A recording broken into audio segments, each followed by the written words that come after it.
விஷயம். உலகத்துல நிறைய வார்த்தைகள் இருக்கு, உலகத்துல நிறைய அசுத்தங்கள் இருக்கு, இச்சைகள் இருக்கு.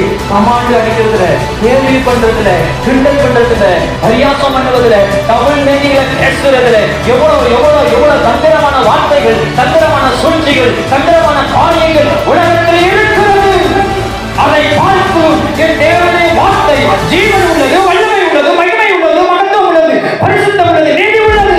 அந்த வார்த்தை ஒரு மனிதனை ஜீவிக்க வைக்கும், உயிரோடு வைக்கும், மேன்மைப்படுத்த வைக்கும், நித்திய வாழ்க்கை பரலோகராஜ்யத்தில் கொண்டு சேர்க்கும். அந்த வார்த்தையை ஜீவனுடைய இயேசுவின் வார்த்தை, அந்த வார்த்தையை நம்ம பிடித்துக் கொண்டால் வாழ்வு தரங்கள் மேன்மைப்படுத்தும், வாழ்க்கை பரிசுத்தமாகும், அந்த வார்த்தை நம்ம வாழ்க்கையை உயர்த்தும்.